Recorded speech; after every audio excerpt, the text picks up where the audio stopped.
Okay बच्चों, तो हम पढ़ने वाले हैं सॉल्युबिलिटी एंड सॉल्युबिलिटी प्रोडक्ट के बारे में। तो जितना हम कर पाएंगे आज उतना कर लेते हैं। तो आयनिक इक्विलिब्रियम में सॉल्युबिलिटी एंड सॉल्युबिलिटी प्रोडक्ट, इसको मैं ये कहता हूँ कि आयनिक प्रोडक्ट का ये 30% जो है वो कवर करता है, और 30% आयनिक में ये कवर करता है। और छोटा सा कॉन्सेप्ट है, एक बहुत सिंपल सी बात है कि सॉल्युबिलिटी का क्या मतलब है कि जब हम किसी सॉल्ट को, यहाँ पे हम स्पेशली सॉल्ट की बात करेंगे, जब हम किसी सॉल्ट को पानी में डालते हैं तो हमको वहाँ पर इसका बिहेवियर क्या देखने को मिलता है, या तो कि वो सॉल्युबल है, या वो पार्शियली सॉल्युबल है, या फिर वो स्पैरिंगली सॉल्युबल है।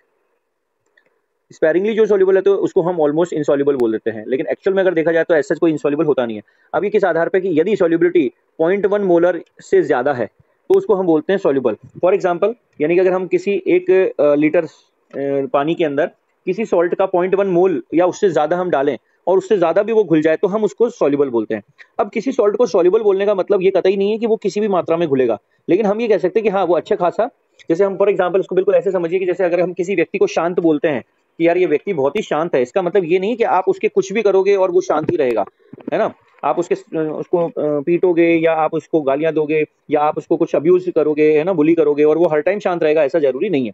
सिमिलरली हम फिर भी उसको शांत क्यों बोल रहे हैं, क्योंकि मोस्ट ऑफ द टाइम वो शांत रहता है। इसी तरह से कोई salt most of the time अगर पानी में घुलता है तो हम उसको सॉल्युबल बोलते हैं, और उसकी सॉल्युबिलिटी ये रेंज है। अब अगर मान लीजिए पार्शियली सॉल्युबल की बात करें तो 0.1 से लेकर 0.01 मोलर के बीच में यदि कोई घुल रहा है तो जिसकी सॉल्युबिलिटी अगर इतनी इस रेंज में हो तो उसको हम पार्शियली सॉल्युबल बोलते हैं। और जो स्पेरिंगली सॉल्युबल है उनकी 0.01 मोलर से भी कम मात्रा घुलती है, तो इनको हम स्पेरिंगली सॉल्युबल बोलते हैं। फिलहाल इस पर्टिकुलर कॉन्सेप्ट के अंदर हम जो बात करने वाले हैं, हम बात करने वाले हैं स्पेरिंगली सॉल्युबल सॉल्ट्स की, राइट। यानी कि हम यूं कह सकते हैं कि कोई भी सॉल्ट पानी में अगर हम डालेंगे तो कुछ ना कुछ तो वो घुलेगा, लेकिन वो कुछ जो है अगर बहुत ही इनसिग्निफिकेंट है तो हम उसको ऑलमोस्ट बोलेंगे कि इनसॉल्युबल है, और वो एक अच्छा खासा सिग्निफिकेंट है तो हम उसको बोलेंगे कि वो सॉल्युबल है। और किसी को भी सॉल्युबल बोलने का मतलब ये कतई नहीं है कि वो 100% हर मात्रा में घुलेगा, और किसी को भी इनसॉल्युबल बोलने का कतई ये मतलब नहीं है कि वो बिल्कुल भी नहीं घुलेगा। तो आई थिंक ये बात बिल्कुल क्लियर होगी। अब हम आगे बढ़ते हैं कि यहाँ पर जो सॉल्युबल होता है कोई सॉल्ट तो वो कैसे होता है, उसका कॉन्सेप्ट, बेसिक कॉन्सेप्ट क्या है। तो that is based upon 2 major things, one is lattice energy and hydration energy. इन दो एनर्जीज के पीछे किसी सॉल्ट के बारे में हम बात कर सकते हैं कि क्यों ऐसा होता है कि NaCl जो है वो अच्छा खासा सॉल्युबल है, और AgCl जो है उसी क्लोरीन के साथ AgCl है वो ऑलमोस्ट स्पेरिंगली सॉल्युबल है। तो अब इनके बीच में कॉन्सेप्ट क्या है ये जरा समझते हैं। देखिए आपको पता है कि Na और Cl अगर सॉलिड है उसको पानी में अगर हम डालें तो बेसिकली ये बनाएगा Na plus aqueous plus Cl minus aqueous. अब देखिए यहाँ पर कौन कौन सी एनर्जीज का इन्वॉल्वमेंट है। यहाँ पर एक एनर्जी आपको देनी पड़ेगी, यानी कि प्लस लैटिस एनर्जी, क्योंकि लैटिस एनर्जी वो एनर्जी है जो निकली थी, रिलीज हुई थी तब जब Na प्लस और Cl माइनस के बहुत सारे आयंस ने आपस में मिलकर सॉलिड कंपाउंड बनाया था। आज आप चाह रहे हो कि Na प्लस Cl माइनस का साथ छोड़ दे, तो आपको बेसिकली जब भी कोई एक ऑलरेडी लाइफ में एक ऑलरेडी डील चल रही है और उस डील को क्रैक करके, उस डील को मतलब लाइक ब्रेक करके आप एक नई डील क्रैक करना चाहते हो, नई डील करना चाहते हो, तो डेफिनेटली नई डील में ग्रीड फैक्टर ज्यादा होना चाहिए, कोई उसमें मतलब मोटिवेशन फैक्टर ज्यादा होना चाहिए, बड़ा होना चाहिए। भाई एक आदमी अपनी नौकरी छोड़ के अगर कहीं दूसरी जगह नौकरी करने जा रहा है तो बट ऑब्वियस सी बात है कि व्हाट वी विल अंडरस्टैंड कि कहीं ना कहीं कुछ ना कुछ उसमें उसका ज्यादा बेनिफिट नजर आना चाहिए।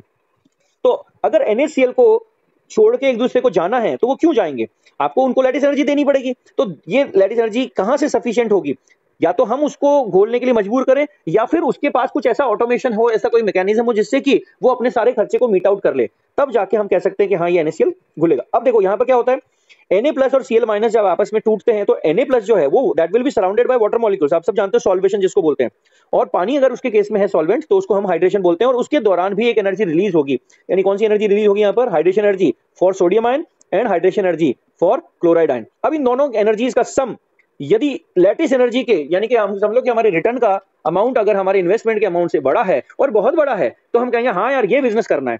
अगर आदमी को बिजनेस करना होता है तो वो क्या देखता है, प्रॉफिटेबिलिटी देखता है। तो यहाँ पर NaCl के लिए काफी प्रॉफिटेबल है ये कि वो घुल जाए, तो कि घुलने से जो हाइड्रेशन एनर्जी प्राप्त हो रही है वो काफी ज्यादा है, और जितना खर्च हो रहा है वो रिलेटिवली कम है। अब बच्चों हम ये बात समझ सकते हैं कि जब भी हाइड्रेशन एनर्जी बहुत ज्यादा होगी लैटिस एनर्जी से रिलेटिवली, तो हम क्या कहेंगे, सॉल्युबल होगा। अगर हाइड्रेशन एनर्जी इज स्लाइटली और इक्वल्स टू लैटिस एनर्जी तो हम क्या बोलेंगे, पार्शली, मतलब लाइक होके भी कुछ करके भी मजा नहीं आ रहा है उतना। और अगर हाइड्रेशन एनर्जी बहुत ही कम हो लैटिस एनर्जी से तो क्या होगा, स्पैरिंगली सॉल्युबल। इसको ऐसे समझिए कि जब ड्राइविंग फोर्स और अपोजिंग फोर्स के बीच में गैप बहुत ज्यादा होता है और ड्राइविंग फोर्स बहुत बड़ा होता है तो वो काम बड़ी आसानी से हो जाता है। ठीक है, जैसे मान लीजिए कि आपको लाल कलर बहुत पसंद है और काला कलर, आपको ब्लैक कलर बिल्कुल पसंद नहीं है, तो रेड और ब्लैक में से अगर चूज करना है तो आप बड़ी आसानी से रेड को चूज कर लोगे। क्यों? क्योंकि you don't like black, right? For example, I am not saying you don't like black, I am just saying कि एक एग्जाम्पल मान लेते हैं कि अगर आपको रेड कलर बहुत पसंद है और ब्लैक कलर पसंद नहीं है, and if somebody gives you gift on your birthday और रेड कलर का और ब्लैक कलर का वो चॉइस अगर आपसे पूछेगा तो आपको आसानी होगी डिसीजन लेने में। अगर मान लीजिए आपको रेड भी पसंद है और आपको ग्रीन भी पसंद है, लेकिन रेड स्लाइटली ही ग्रीन से थोड़ा बेटर है, तो फिर आप क्या करोगे? You will choose red over green, but अगर मौका मिला तो आप ग्रीन भी चूज कर सकते हो, you are not like sure. और यहां पर उल्टा क्या हो गया कि यहां पर रेड आपको पसंद है, ठीक है, रेड आपको पसंद है और ब्लैक आपको बिल्कुल पसंद नहीं है, लेकिन कोई लेके ही आपके लिए ब्लैक आया तो आप क्या बोलोगे? मुझे तो चाहिए ही नहीं, मुझे तो शर्ट ही नहीं चाहिए, राइट? या मुझे वो चीज चाहिए नहीं, मतलब आपको चॉइस दे ही नहीं रहा है।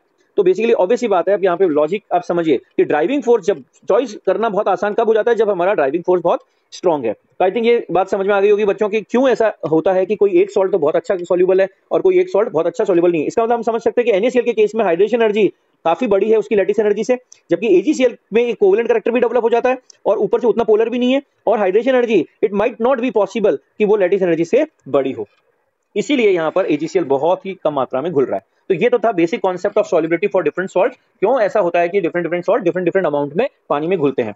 अब सॉल्युबिलिटी जनरली जो है उसको हम समझते हैं कि जैसे मान लीजिए अब हम स्पेरिंगली सॉल्युबल सॉल्ट्स के लिए बात करें AgCl की, तो AgCl मान लीजिए सॉलिड है और इसको हमने लाइक एक्वस मीडियम दिया and that gives Ag plus aqueous and Cl minus aqueous. तो यहाँ पर हम इसका अगर K इक्विलिब्रियम लिखें तो वो क्या लिखेंगे? Ag प्लस की कंसेंट्रेशन और Cl माइनस की कंसेंट्रेशन अपॉन AgCl की कंसेंट्रेशन। लेकिन अब आपको पता है कि AgCl क्या है, ये तो एक सॉलिड है और आपने पढ़ा है कि सॉलिड्स की कंसेंट्रेशन बेसिकली चेंज नहीं होती है या लाइक यूनिटरी रहती है, हम इक्विलिब्रियम कांस्टेंट में हम पढ़ चुके हैं। तो AgCl भी एक कांस्टेंट की तरह बिहेव करेगा और K इक्विलिब्रियम को मैं AgCl से अगर मल्टीप्लाई कर दूं तो बेसिकली दिस विल बी एक न्यू कांस्टेंट जिसको हम बोलते हैं KSP, और यहाँ पर हम KSP को लिखेंगे Ag plus plus sorry plus नहीं Cl, Ag plus and Cl minus. अब ये बिल्कुल आपको याद दिला रहा होगा जैसे हमने लिखा था KW वाटर के लिए कि H plus into H2O OH minus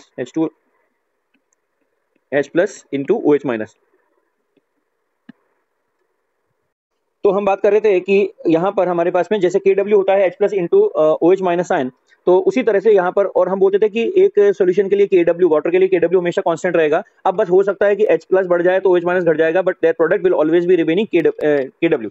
इसी तरह से हम बोल सकते हैं कि KSP, यहाँ पर जो ये KSP है solubility product, that is always multiplication of the concentration of the Ag plus and Cl minus, यहाँ पर AgCl के लिए।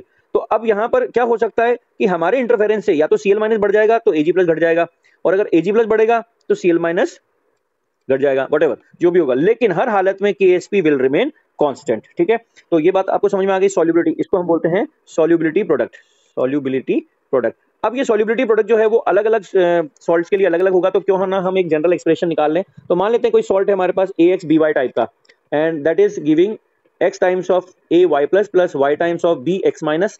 मान लेते हैं कि हमने जो भी कंसेंट्रेशन ली 1 मोलर ली, मान ली जो भी, उसमें से सिर्फ S मोल्स पर लीटर ही डिसॉल्व हुए, यानी कि आयन में डिसोसिएट हुए। तो यहाँ पर क्या बनेगा? XS, और यहाँ पे क्या बनेगा? YS, right.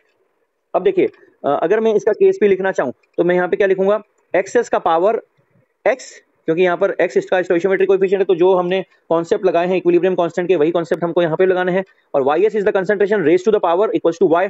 So ultimately it would be x to the power x, y to the power y and s to the power x plus y। ये एक हमारा जनरल एक्सप्रेशन आ गया। इसको हम क्या बोलेंगे? General expression, general expression of solubility product, ठीक है, फॉर ए सॉल्ट, किसी भी सॉल्ट के लिए। इसका एक एग्जांपल देखते हैं। मान लीजिए कोई A2B टाइप का सॉल्ट है, तो A2B टाइप के सॉल्ट में आप ये देख रहे हैं कि ये जो है ये किसको रिप्रेजेंट कर रहा है? x को, और यहाँ पे जैसे यहाँ पर ऑटो बाय डिफॉल्ट क्या है? 1, तो ये 1 किसको रिप्रेजेंट कर रहा है? y को, राइट। तो हम इसके लिए डायरेक्टली लिख सकते हैं इसका KSP क्या आएगा? इसका KSP आएगा, अच्छा S क्या, यहाँ पे S क्या है ये भी समझ लीजिए, सॉल्युबिलिटी। ये सॉल्युबिलिटी हम किस में एक्सप्रेस कर सकते हैं? मोल पर लीटर में। यहाँ पे हम इस के अंदर हमेशा मोलैरिटी लेते हैं, कंसंट्रेशन लेते हैं, तो मोल पर लीटर में। अब देखिए KSP में यहाँ पे क्या लिख दूंगा? x का पावर x यानी कि 2 का पावर 2, 1 का पावर 1, y का पावर 1 और s का पावर 2 प्लस 1। अल्टीमेटली कितना हो गया? 4s क्यूब, यानी ये हो गया हमारा KSP 4s क्यूब इस सॉल्ट के लिए। ठीक है, इसी तरह से मान लीजिए मैंने आपको एक सॉल्ट दे दिया Ag2SO4। अब ये Ag2SO4 है तो हम सीधा सीधा इसके लिए एक्सप्रेशन क्या लिख सकते हैं KSP का, कि कंसंट्रेशन ऑफ Ag प्लस का पावर 2 एंड सल्फेट का पावर, सल्फेट 2 माइनस का पावर 1, दैट्स इट, राइट। तो बच्चे जो भी इसकी कंसंट्रेशन होगी उसका पावर 2 हो जाएगा और जो भी इसकी कंसंट्रेशन होगी उसका पावर 1 हो जाएगा। तो इस तरह से हम बड़ी आसानी से इनका एक्सप्रेशन लिख सकते हैं। अगर मान लीजिए कोई A2B3 टाइप का सॉल्ट है तो हम इसके लिए केस पे लिख सकते हैं 2 का पावर 2, 3 का पावर 3, S का power 2 + 3, ultimately it will be 108, S का पावर 5 KSP। अब इन फॉर्मूलाज के आधार पे हमारे पास सवाल आते हैं बिल्कुल बेसिक वाले, कि अगर मान लीजिए कि किसी, जैसे एक सवाल ले लेते हैं कि AgCl की यदि सॉल्युबिलिटी 1.435 ग्राम पर 10⁵ लीटर हो तो बताइए कि इसका KSP क्या होगा।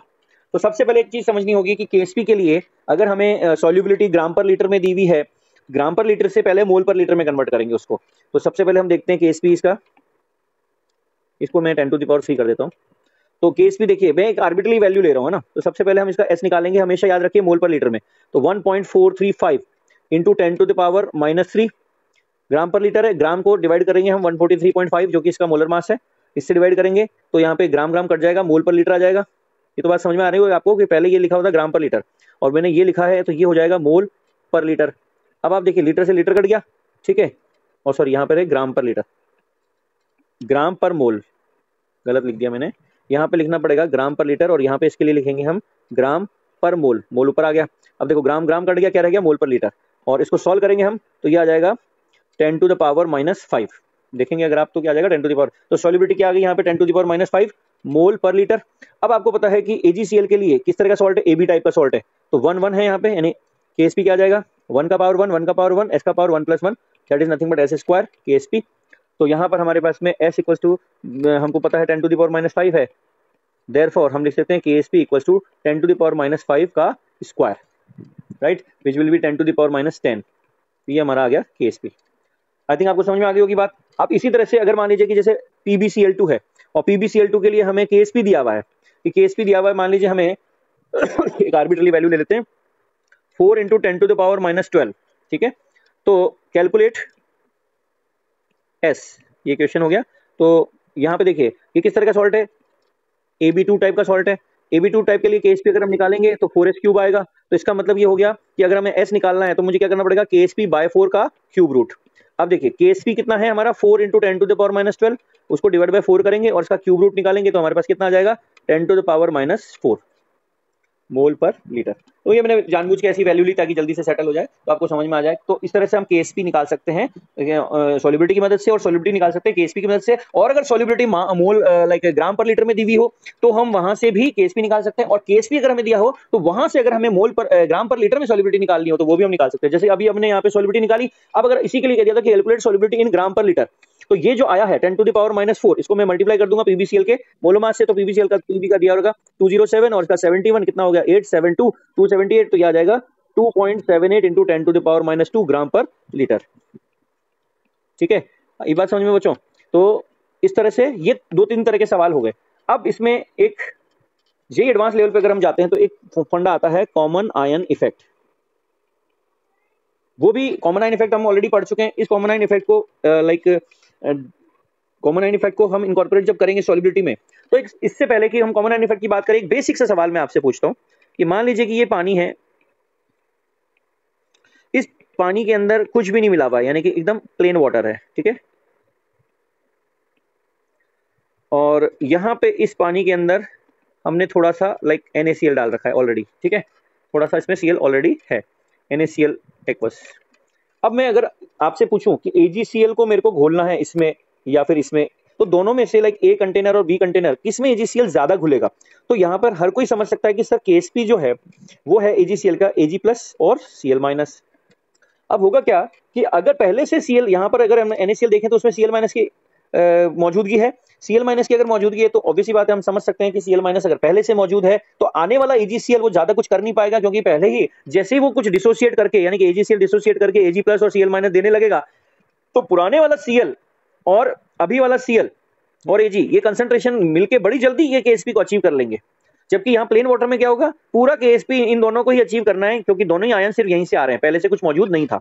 तो एक तो बसा बसाया गांव है, उसमें जाके खाली आपको मतलब लाइक घर में जाके अपने को रखना है, और एक हो गया कि गांव ही आपको बसाना है और फिर वहां पे रहना है। तो ऑब्वियस सी बात है कि यहाँ पर AgCl जो है वो ज्यादा घुलेगा, ज्यादा मात्रा में घुलेगा, यहाँ पे AgCl कम मात्रा में घुलेगा। इतनी सिंपल सी बात कोई भी बता सकता है, जिसको कॉन्सेप्ट नहीं पता कॉमन आयन इफेक्ट का, लेकिन वो भी इतनी बात को प्रैक्टिकल ऑब्जर्वेशन में बता सकता है। अब सपोज कीजिए कि मैं कोई एक ऐसा सॉल्यूशन रख देता जिसमें मैंने अमोनिया डाल के रखा हुआ है, ठीक है, अमोनिया डाल के रखा हुआ है, और होता क्या है कि जो AgCl है उसमें Ag प्लस अमोनिया के साथ में मिलकर, आपने इनऑर्गेनिक में पढ़ा होगा, एक कॉम्प्लेक्स बनाता है, लाइक ये वाला कॉम्प्लेक्स, इसमें प्लस साइन यहाँ ऊपर यहाँ पे फाइनली बाहर आएगा, तो ये कॉम्प्लेक्स बनाता है, और ये कॉम्प्लेक्स बहुत तेजी से बनाता है। तो अब सोचिए ली शेडेलियर प्रिंसिपल के हिसाब से, जैसे ही AgCl आपने डाला पानी में, उसने Ag प्लस दिया, वो वहां रुक ही नहीं पाया, क्योंकि उसको तुरंत कंज्यूम कर लिया अमोनिया ने, तो इस रिएक्शन को फॉरवर्ड ले गया। यानी इसको हम बोलते हैं ऑड आयन इफेक्ट। इसको क्या बोलते हैं हम, कॉमन आयन इफेक्ट का ऑपोजिट, यानी इसको बोलते हैं हम ऑड आयन इफेक्ट। ये वाला किसको रिप्रेजेंट कर रहा है, ऑड आयन इफेक्ट को, ठीक है। तो अब आप देखिए, एक वो सिचुएशन थी जहां नॉर्मल कुछ भी नहीं है ना, पहले से कोई बेनिफिट हो रहा है, ठीक है। इसको ऐसे समझिए कि आप पीसीएस का इंटरव्यू देने गए फ्यूचर में, और पीसीएस के इंटरव्यू में इंटरव्यूअर कोई आपका जान पहचान का नहीं है, ठीक है। तो आप जो भी सिलेक्शन होगा वो आपकी अपनी बदौलत, आपकी मेहनत की बदौलत होगा। एक वो सिचुएशन की वहां पे आपके चाचा विधायक बने बैठे हैं, ठीक है, या पीसीएस में आपके मतलब कोई चाचा ही है वहां पे आपके, तो वहां पर क्या होगा कि ऑब्वियसली बात है, वहां पे आपको चाचा फेवर कर देंगे। और अगर सपोज कीजिए कि वहां पे कोई आपका पड़ोसी जिससे आपकी बहुत बरसों से लड़ाई चलती आ रही है, वो वहां पीसीएस में आपका इंटरव्यू लेने बैठा है, तो अब आप समझ सकते हैं कि किस सिचुएशन में आपको सबसे ज्यादा फायदा होगा, किस सिचुएशन में आपको सबसे ज्यादा नुकसान होगा, किस सिचुएशन में ना आपको फायदा होगा ना आपको नुकसान होगा। सिमिलरली एक सॉल्ट की जब हम सॉल्युबिलिटी की बात करते हैं, तो सॉल्वेंट के अंदर पहले से क्या मौजूद है वो भी कहीं ना कहीं उसकी सॉल्युबिलिटी को इंटरफेयर करता है, और वो किस तरह से करता है कि यदि कॉमन आयन इफेक्ट है तो उसकी सॉल्युबिलिटी डिक्रीज होगी, और अगर ऑड आयन इफेक्ट है तो उसकी सॉल्युबिलिटी इंक्रीज होगी। I think this is very much clear. अब इस पे हम एक जरा सवाल करके देखते हैं कि कैसे सवाल इस पे आते हैं। तो देखिए और कैसे इसको सॉल्व करेंगे। मान लीजिए हमको बोल दिया जाए calculate solubility of AgCl in 0.01 molar AgNO3 solution, और केस भी दिया हुआ है हमें AgCl का 10 to the power -10, ठीक है, केस भी हमें गिवन है।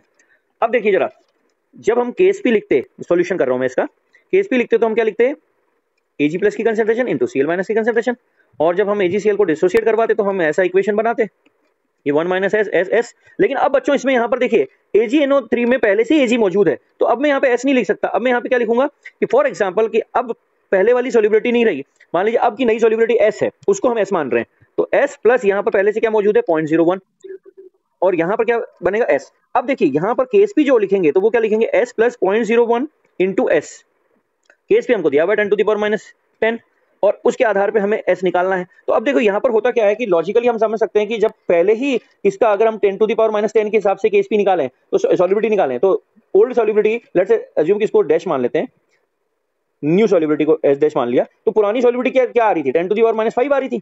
यही अपने आप में बहुत छोटी है, यही अपने आप में बहुत छोटी है, तो 10 to the power -5 से भी छोटी होगी एस डैश। तो हम यहाँ पे कह सकते हैं कि चूंकि S dash is less than 10.01, therefore 0.01 s plus 0.01 is almost equals to s dash plus 0.01 is almost equals to s dash, ठीक है।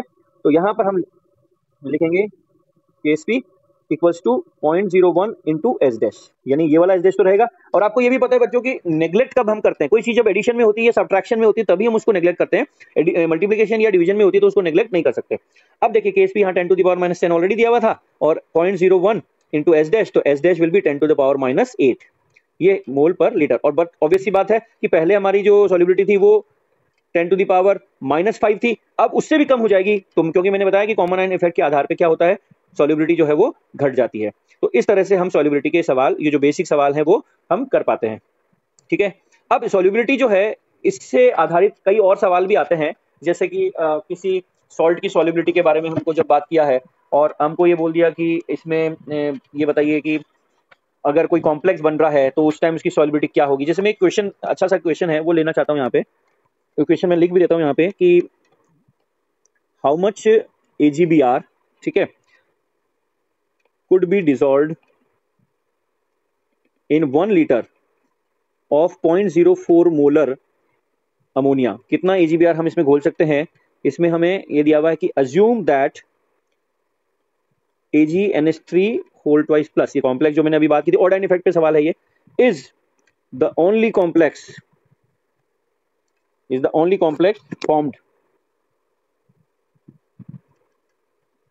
only complex formed, and given है हमें AgNH3 whole twice plus is giving Ag plus plus 2 ammonia, और इसका के equilibrium हमें दिया हुआ है 6 इंटू 10 टू द पावर -8, और KSP ऑफ AgBr जो है वो हमें दिया हुआ है 5 इंटू 10 टू द पावर -13। ठीक है बच्चों, अब इसमें देखिए अप्रोच करते हैं हम सिंसियरली कि हमें बेसिकली निकालना क्या है। हमें ये निकालना है कि how much AgBr could be dissolve. मतलब आपको वो बोल रहा है कि एक कंटेनर है और उस कंटेनर में खाली पानी होता और KSP दिया रहता, और हमसे कहा जाता कि बताओ इसमें AgBr कितना घुलेगा, तो हम तुरंत निकाल देते KSP equals to S square, तो S इक्वल्स टू KSP का अंडर रूट। लेकिन यहाँ पे इसने क्या बोला कि इसके अंदर 0.4 मोलर अमोनिया पहले से मौजूद है, तो हमको पता है कि अमोनिया Ag प्लस जैसे ही मिलेगा उस Ag प्लस के साथ में ये रिएक्ट करके ये बना देगा। और अगर हम देखें कि जो AgCl है, AgBr जो है वो जब डिसोसिएट होके आया है, तो AgBr डिसोसिएट होके जैसे ही Ag प्लस आएगा, ये Ag जो है वो चला जाएगा इस अमोनिया के साथ रिएक्ट करके क्या बनाएगा, ये Ag ammonia whole twice complex बनता है। अब इस कॉम्प्लेक्स का जो अगर हम इक्विलिब्रियम कांस्टेंट निकालें, तो जो यहाँ पे दिया हुआ है वो डिसोसिएशन का दिया हुआ है, एसोसिएशन का निकालेंगे तो कितना आ जाएगा 1/6 इंटू 10 टू द पावर -8, और ये हो जाएगा 1.67 into 10 to the power 7, which is quite high, मतलब क्वाइट हाई का मतलब है कि ऑलमोस्ट हम ये मानेंगे कि ये रिएक्शन इधर जो है वो पूरी चली गई है। ठीक है, अब यहाँ पर देखिए ये क्वेश्चन को अप्रोच करने के लिए हम थोड़ा सा ये समझेंगे कि इसमें किस तरह से इसको अप्रोच किया जाएगा।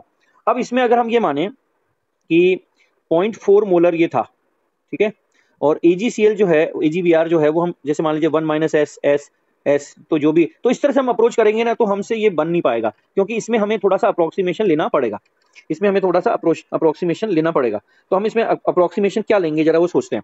तो मान लेते हैं कि X अमाउंट जो है वो घुला था, तो जितना घुला था उसने यही पूछा बेसिकली कि how much AgBr could be dissolve. तो मान लेते हैं कि X अमाउंट हम इस AgBr पे घोल पाए थे, तो अमोनिया में से कितना निकल जाएगा 2x, और यहाँ पर ये कितना बन जाएगा, ये बन जाएगा 2x, है ना, 2x नहीं सॉरी x बनेगा ना, ये x बनेगा, ये x बन जाएगा। ठीक है, इसका मतलब है कि ये AgNH3 होल ट्वाइस प्लस जो है ये x बन जाएगा। अब हम मानते हैं कि जो AgNH3 होल ट्वाइस है, आपको पता है कि कोई सॉल्ट चाहे कितना भी स्ट्रॉन्ग क्यों ना हो, लेकिन वो भी वापस कुछ ना कुछ तो डिसोसिएट करेगा। तो मान लेते हैं कि लेट्स से जब ये डिसोसिएट करेगा तो ये क्या देगा, देखिए ये क्या देगा, मान लेते हैं कि x में से y निकल गया वापस से, ठीक है, हम रिवर्स मान रहे हैं इसको, x में से y निकला, तो जो Ag प्लस है वो कितना बनेगा y, और जो अमोनिया है वो कितना बच जाएगा 0.4 - 2x प्लस 2y।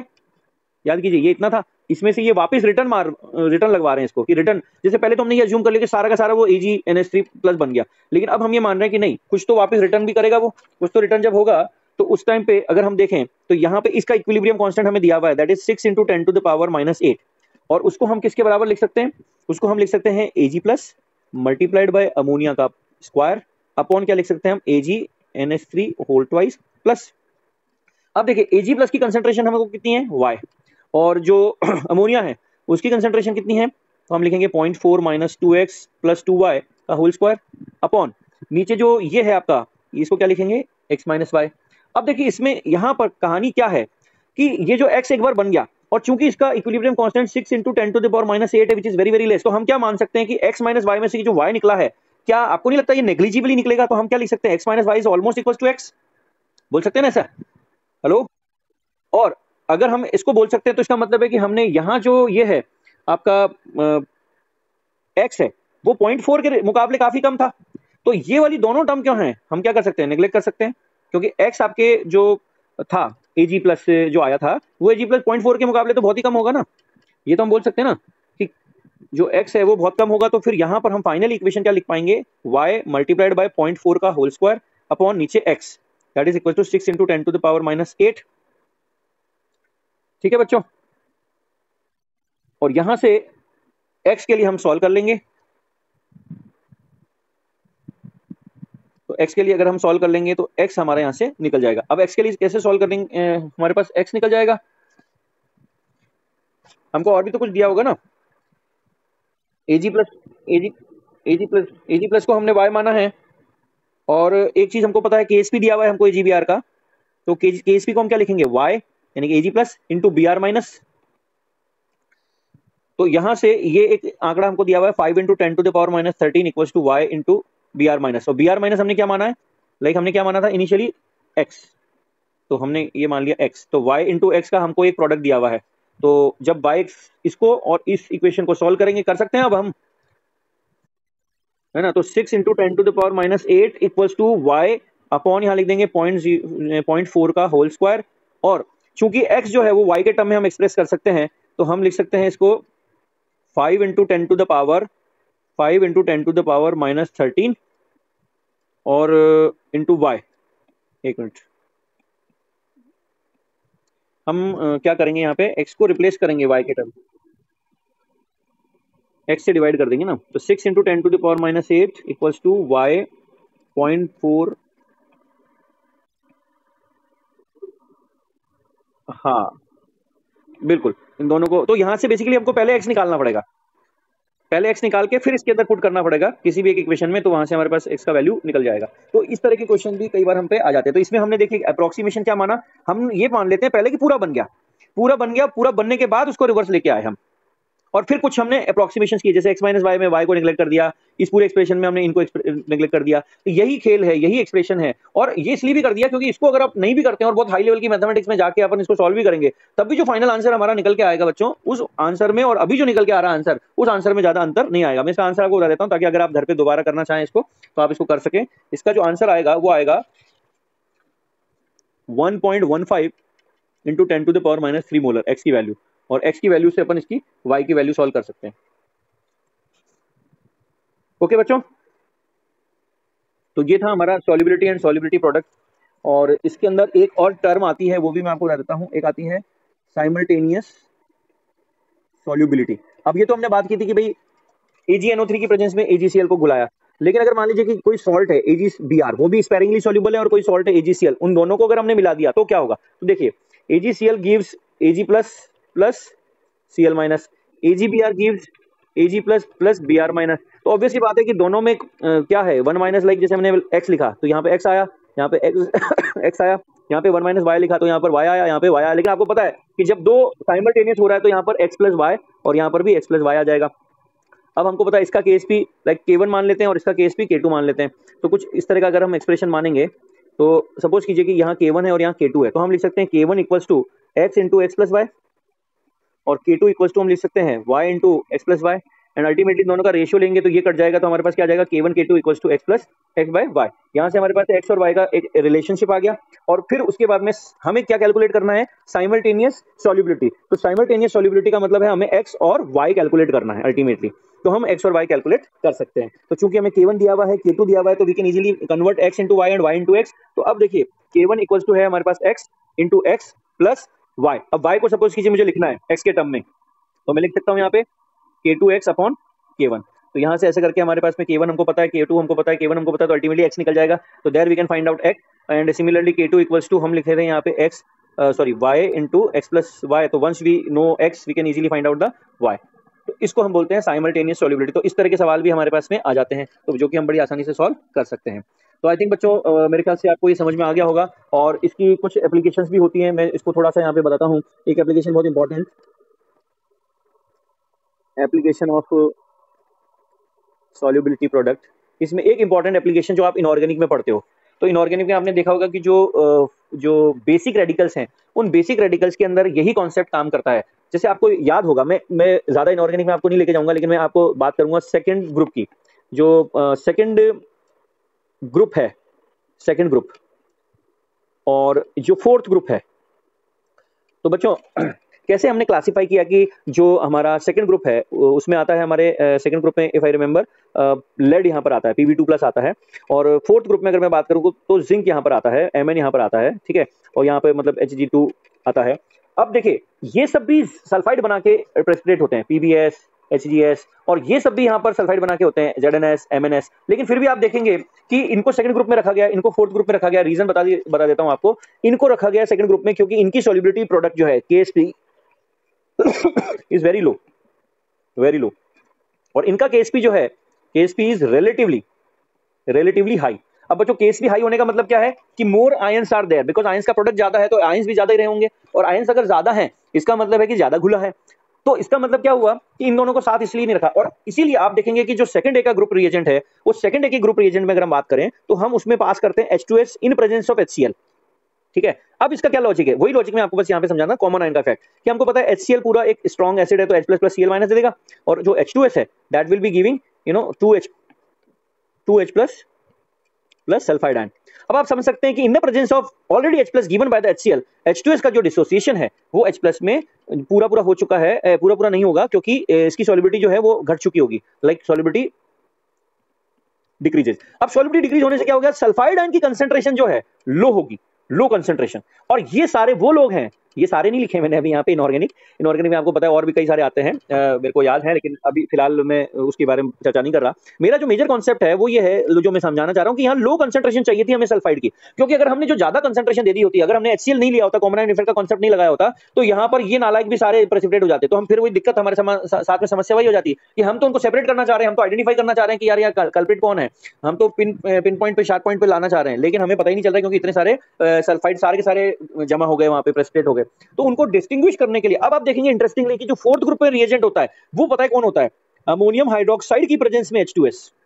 अगर आप ध्यान देंगे तो अमोनियम हाइड्रोक्साइड की प्रेजेंस में H2S, अब इसका क्या मतलब है, तो लॉजिक ये है कि H2S जब डिसोसिएट होकर H+ आयन और सल्फाइड आयन देगा, तो ये जो H+ है ये अमोनियम आयन के द्वारा दिए हुए OH माइनस से रिएक्ट कर जाएगा, और रिएक्ट करने से क्या होगा, ये इक्विलिब्रियम को आगे बढ़ाएगा, नहीं ऑड आयन इफेक्ट हो गया, आगे बढ़ाएगा तो सल्फाइड आयन कंसंट्रेशन बढ़ेगी, यानी कि हमारे क्या होगी, यहाँ पर हाई कंसंट्रेशन होगी, because they need high concentration, zinc and manganese ion to get precipitated needs high concentration of H2S, high concentration of sulphide ion we can say, इसीलिए उनको फोर्थ ग्रुप में रखा गया है। और इसी के आधार पर आप समझ सकते हैं कि आपने पढ़ा होगा बच्चों की जो मैग्नीशियम है, मैग्नीशियम का हाइड्रोक्साइड भी प्रेसिपिटेट करता है इनऑर्गेनिक में, लेकिन फिर भी आप देखेंगे कि मैग्नीशियम को रखा है फिफ्थ ग्रुप में, मैग्नीशियम को रखा है फिफ्थ ग्रुप में नहीं, सॉरी, सिक्स्थ ग्रुप में नहीं, फिफ्थ में तो वो आता है बेरियम कैल्शियम और स्ट्रोंशियम, बेरियम कैल्शियम स्ट्रोंशियम आता है, सिक्स्थ ग्रुप में आता है मैग्नीशियम। कोई बात नहीं, अभी सिक्स ग्रुप में मानो आप इसको, मतलब उनसे भी नीचे। अब आप सोचिए कि थर्ड ग्रुप में क्यों नहीं रखा, जबकि थर्ड ग्रुप में के भी तो हाइड्रोक्साइड ही बना रहे हैं, थर्ड ग्रुप वाले भी हाइड्रोक्साइड बना रहे हैं, एल्यूमिनियम हाइड्रोक्साइड है या फेरिक हाइड्रोक्साइड है, अगर आपको ध्यान हो तो, है ना, तो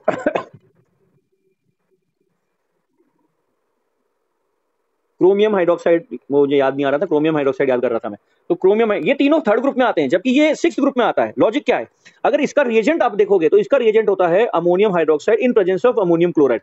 लो भैया, गई भैंस पानी में, अमोनियम क्लोराइड तो क्या देगा आपको, ammonium plus plus Cl minus ion, और अमोनियम हाइड्रोक्साइड इससे पहले कि ज्यादा डिसोसिएट होकर अमोनियम आयन की अच्छी खासी कंसंट्रेशन बना पाता, OH माइनस की कंसंट्रेशन बना पाता, इसने तड़का लगा दिया कॉमन आयन का, जिसकी वजह से इसकी सॉल्युबिलिटी क्या होगी, लो, यानी कि हम कह सकते हैं लो। जबकि सिक्स ग्रुप में अगर आप देखोगे तो सिक्स ग्रुप में पहली बात तो मैग्नीशियम को हम हाइड्रोक्साइड के फॉर्म में करवाते ही नहीं है, सिक्स ग्रुप में मैग्नीशियम के को हाइड्रोक्साइड के फॉर्म में करवाते ही नहीं, हम इसको अमोनियम मॉलिब्डेट और उस सब के साथ में करवाते हैं, है ना, मैग्नीशियम का फॉस्फेट बनवा के, तो हाँ, तो कहने का मतलब क्या हो गया कि यहाँ पर हम इसको हाइड्रोक्साइड के फॉर्म में क्यों नहीं करवाए, क्योंकि अगर यहाँ पे हम, जैसे आपने देखा होगा कि NaOH हम लास्ट में देते हैं सेवंथ ग्रुप में अमोनिया के लिए, अगर हमने NaOH स्टार्टिंग में दे दिया होता तो NaOH में इतनी OH माइनस की कंसंट्रेशन होती है कि ये भी हो गया होता, ये भी हो गया होता, ये भी हो गया होता, तो गधे घोड़े सब बराबर हो जाते, पता ही नहीं चलता कि कौन थर्ड ग्रुप का है और कौन फोर्थ ग्रुप का है। तो आप समझिए कि हम यहाँ पर कॉन्सेप्ट जो लग रहा है वो एक्जैक्टली वही कॉन्सेप्ट लग रहा है सॉल्युबिलिटी प्रोडक्ट का, कि जिसके लिए लो कंसंट्रेशन चाहिए थी उसमें हमने कॉमन आयन इफेक्ट का तड़का लगा दिया, और जिसमें लो कंसंट्रेशन नहीं चाहिए थी वहां पे हमने ऑड आयन का कॉन्सेप्ट लगा दिया। तो आई थिंक ये बात आपको समझ में आ गई होगी। एक मैं छोटा सा रिकैप ले लेता हूँ आज जो भी हमने सॉल्युबिलिटी और सॉल्युबिलिटी प्रोडक्ट में हमने पढ़ा है। तो सबसे पहले हमने स्टार्ट किया था कि एक सॉल्ट जो है पानी में जब हम डालते हैं तो तीन प्रकार से वो रिजल्ट दे सकता है, कि अच्छा खासा सॉल्युबल हो, ठीक ठाक सॉल्युबल हो, और बहुत ही कम सॉल्युबल हो। तो जो कम सॉल्युबल है ऑलमोस्ट उनको हम इनसॉल्युबल मान रहे हैं, उसके पीछे का लॉजिक क्या है, lattice energy, hydration energy, and then जिसकी लैटिस एनर्जी जो है वो बहुत कम होगी हाइड्रेशन एनर्जी के मुकाबले, बहुत अच्छे सॉल्युबल होंगे, जिनकी hydration energy lattice energy comparable होगी वो ठीक ठाक होंगे, और जिनकी लैटिस एनर्जी बहुत ज्यादा है वो स्पेरिंगली सॉल्युबल होंगे। और इसी को हमने एग्जांपल के दिया कि KSP क्या होता है, इसको हम सॉल्युबिलिटी प्रोडक्ट बोलते हैं। तो किसी भी सॉल्ट के लिए KSP जो है वो कांस्टेंट होता है, याद रखना, at a particular temperature, right. जैसे हम कहते हैं कि KW जो है वो टेम्परेचर डिपेंडेंट होता है, उसी तरह से KSP भी टेम्परेचर डिपेंडेंट होता है। इसलिए आपने देखा होगा कि कुछ सॉल्ट्स को जब पानी गर्म करते हैं तो गर्म पानी में वो बड़े अच्छे से आसानी से डिसॉल्व हो जाते हैं। जनरल सॉल्ट के लिए हमने KSP निकालना सीखा, तो जनरल सॉल्ट के लिए हमारे पास जो KSP का फॉर्मूला आया वो ये निकल के आया। उसके बाद में हमने कुछ एग्जांपल्स किए कि कैसे हम अगर गिवन सॉल्युबिलिटी में ग्राम पर लीटर में हो तो कैसे उसको सॉल्युबिलिटी में कन्वर्ट करें, कैसे हम उसको पहले मोल पर लीटर में कन्वर्ट करें, फिर सॉल्युबिलिटी में केएसपी सॉल्युबिलिटी प्रोडक्ट में कन्वर्ट करें। अगर सॉल्युबिलिटी प्रोडक्ट कभी दिया हो, उससे अगर हमको सॉल्युबिलिटी निकालनी हो या ग्राम पर लीटर में सॉल्युबिलिटी निकालनी हो तो वो हम कैसे करें। फिर हमने कॉमन आयन इफेक्ट की बात करी हमने सॉल्युबिलिटी के अंदर। फिर हमने ऑड आयन इफेक्ट के ऊपर कॉमन आयन के कुछ क्वेश्चंस किए। फिर हमने ऑड आयन का एक क्वेश्चन लिया और उसके बाद में हमने साइमल्टेनियस सॉल्युबिलिटी की बात करी और यहाँ पे हम एक एप्लीकेशन की भी हमने बात करी। तो बच्चों रिवीजन के पॉइंट ऑफ व्यू से मेरे ख्याल से काफ़ी मतलब क्रिस्पी हमने रिवीजन कर लिया है। तो मुझे लगता है कि अब आपको सॉल्युबिलिटी और सॉल्युबिलिटी प्रोडक्ट में कोई कॉन्सेप्ट में कोई दिक्कत आएगी नहीं। फिर भी अगर कोई दिक्कत आएगी तो फिर हम बैठे ही हैं आपके लिए।